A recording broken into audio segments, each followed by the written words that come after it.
પ્રકટીકરણના અભ્યાસનો આજે 58મો એપિસોડ છે અને 6ઠી ઓગસ્ટ 2026 અને ગુરુવારનો આ દિવસ પ્રભુએ આપણા જીવનોમાં બતાવ્યો છે. પ્રભુનો આભાર માનીએ છીએ.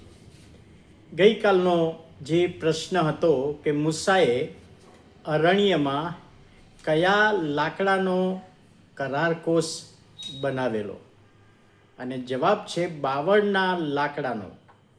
અને તમે સાચો જવાબ આપ્યો છે, આભાર માનું છું.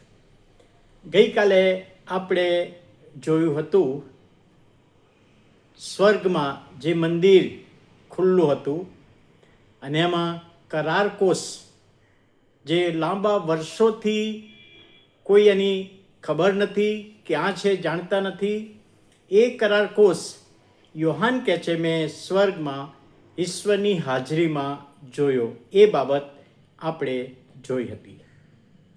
હવે પ્રભુનું વચન 12મો અધ્યાય પ્રકટીકરણ 12 પહેલી ને બીજી 2 કલમ આપણે લેવાના છે.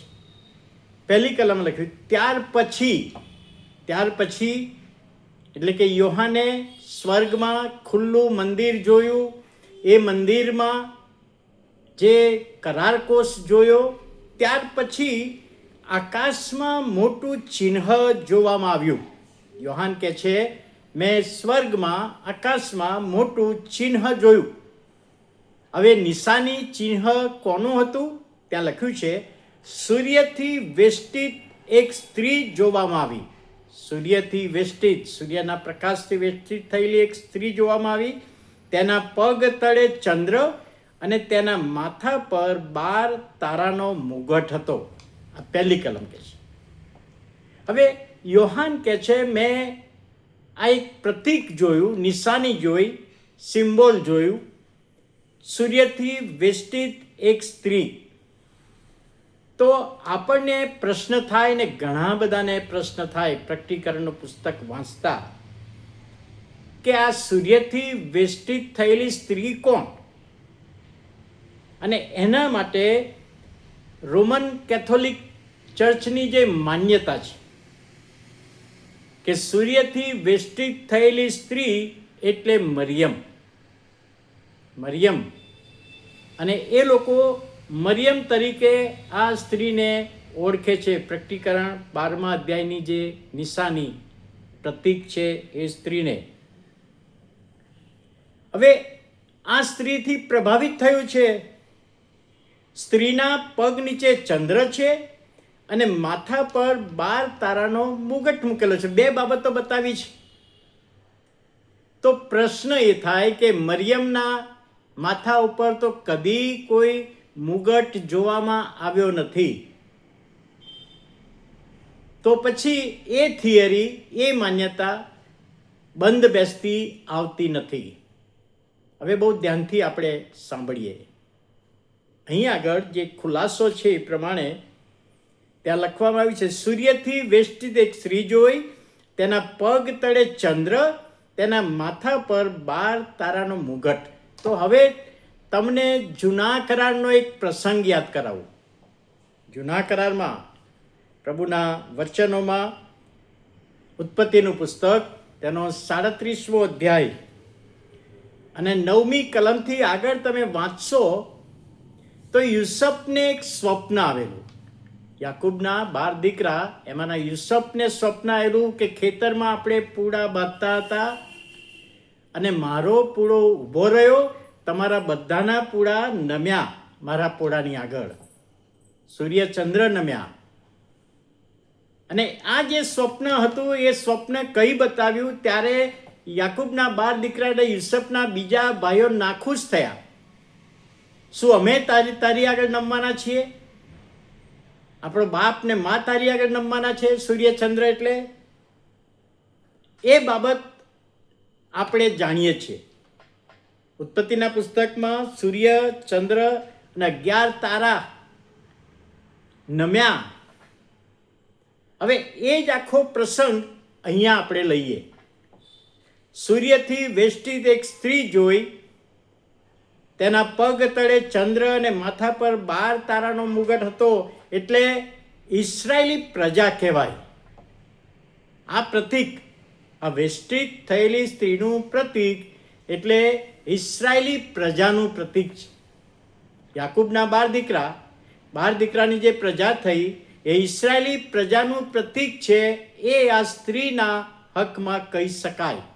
મરિયમ નહીં, એ માન્યતા નહીં, પણ આ જે વર્ણન પ્રમાણે ઇસ્રાયેલી પ્રજાનું પ્રતીક છે. આ સ્ત્રી એટલે ઇસ્રાયેલી પ્રજા. હવે બીજી કલમ તમારા બાઇબલમાં તમે જોજો. આ સ્ત્રી ગર્ભવતી હતી, તેને પ્રસવ વેદના થતી હતી અને તેની પીડાને લીધે તે બૂમ પાડતી હતી. આ સ્ત્રી માટે જે બીજી બાબત લખવામાં આવી છે અને એ પ્રમાણે યોહાન કહે છે, આ સ્ત્રીને મેં ગર્ભવતી જોઈ, એને બાળક જન્મવાનું છે એ મેં જોયું. અને બાળક જન્મતા વખતે જે વેદના થાય, પ્રસવ વેદના, એ વેદના એને થતી હતી અને પીડાને લીધે એ સ્ત્રી બૂમ પાડતી હતી. તો ફરીથી આપણને પ્રશ્ન થાય કે આ પ્રતીકનો અર્થ શું છે? આ પ્રતીકનો અર્થ શું છે? તો અહીં આગળ ઇઝરાયેલી પ્રજા છે, યાકૂબના 12 દીકરાની પ્રજા, તે ગર્ભવતી હતી. એનો અર્થ કે આ પ્રજામાં બાળક જન્મવાનું છે. આ પ્રજા, ઇસ્રાયેલી પ્રજામાં આગળ જતા યહૂદા કુળમાં નર બાળક જન્મવાનું છે. અને તો પ્રભુ ઈસુ ખ્રિસ્તની વાત છે અહીંયા. હવે ઇસ્રાયેલીઓ અને યહૂદીઓ મસીહની રાહ જોઈ રહ્યા હતા. મસીહ બચાવનાર, તારનાર જન્મવાનો છે અને આ પ્રતીકમાં એ બતાવવામાં આવ્યું છે કે ઇઝરાયેલી પ્રજા, ત્યાં લખ્યું છે એ પ્રમાણે કે ઇઝરાયેલી પ્રજા, આ સ્ત્રી ગર્ભવતી હતી, એટલે કે આ સ્ત્રીને, એટલે આ પ્રજામાં બાળક જન્મવાનું છે, તારનાર જન્મવાનો છે, બચાવનાર, ઉદ્ધાર કરતા જન્મવાનો છે, એ બાબત છે. હવે યોહાન લખે છે કે અહીં આગળ પ્રસવ વેદના થતી હતી. પ્રસવ વેદનામાં જ્યારે બાળક જન્મવાનું હોય ત્યારે માં એ જે વેદના સહન કરે છે, પેઇન સહન કરે છે, દુઃખ સહન કરે છે. તો કે છે આ સૂર્યથી વેષ્ટિત સ્ત્રી, ઇસ્રાયેલી પ્રજા, એ પણ વેદના સહન કરતી હતી, ઘણી બધી મુશ્કેલીઓ અને ઘણી બધી સતાવણી સહન કરતી હતી. એ પ્રજામાં બાળક જન્મવાનું છે. અને પૃથ્વી પર આપણે જોઈએ છીએ, ઇતિહાસમાં જોઈએ છીએ તો ઇસ્રાયેલી પ્રજા, યહૂદી પ્રજાને કેટલું બધું સહન કરવું પડ્યું છે. સહન કરવું પડ્યું છે. પૃથ્વી પર તારનારની ભેટ તો આપી, પ્રભુ ઈસુ ખ્રિસ્તનો જન્મ થયો, પરંતુ કેટલું બધું સહન કરવું પડ્યું એ પ્રજાને, એ બાબત પણ લખવામાં આવી છે. અને કે છે એના લીધે બૂમ પાડતી હતી, એટલે વેદના સહન કરતી હતી આ ઇસ્રાયેલી પ્રજા. જૂના કરારમાં આપણે જોઈએ છીએ ઇસ્રાયેલી પ્રજાને ઘણી બધી વખતે તકલીફો અને મુશ્કેલીઓ આવ્યો, અને ઘણી વખતે ઈશ્વર તરફથી પણ તકલીફો આવી. જ્યારે મૂર્તિ પૂજા તરફ જતા રહ્યા, સાચા દેવને મૂકી દીધા, ત્યારે ઈશ્વરે એમના પર આપત્તિ લાવ્યા જ છે, મુશ્કેલીઓ લાવ્યા જ છે, સહન કર્યું છે અને સહન કર્યું છે. ઇસ્રાયેલી પ્રજા માટે ઇતિહાસમાં ઘણા બધા એવા થઈ ગયા કે જેમણે યહૂદી પ્રજાને નિકંદ કાઢવા માટે, એને કાઢી જ નાખવા માટે, જીરો કરી નાખવા માટે પ્રયત્ન કર્યા, પણ ના થયું. એટલે આ બધું સહન કર્યું છે એ આ પ્રજા છે. એટલે વાલા ભાઈઓ અને બહેનો, પ્રકટીકરણના પુસ્તકમાં આ 12મો અધ્યાય, 1લી, 2જી કલમ અને હવે આવતીકાલે જે જોવાના છે એ બાબતો ભૂતકાળમાં બની ગઈ છે. યાદ રાખીએ, બીજું બધું બનવાનું બાકી છે, પણ આ ભૂતકાળમાં બની ગયું. કયું બન્યું? કે પ્રભુ ઈસુ ખ્રિસ્તનો જન્મ થઈ ગયો, એ બાબત બની ગઈ છે. અને આવતીકાલે આપણે જોવાના છે, એમાં પણ જે બાબતો આગળ આવશે એ આપણે જોવાના છીએ. પરંતુ આ બનાવ, વેષ્ટિત થયેલી સ્ત્રી ગર્ભવતી, એને બાળક જન્મ્યું, એટલે ઇસ્રાયેલી પ્રજામાં, યહૂદી કુળમાં, મરિયમના કુખે બાળક પ્રભુ ઈસુ જન્મ્યા. એટલે આ સ્ત્રી એટલે ઇસ્રાયેલી પ્રજા. યહૂદી પ્રજા એમ ગણી શકાય.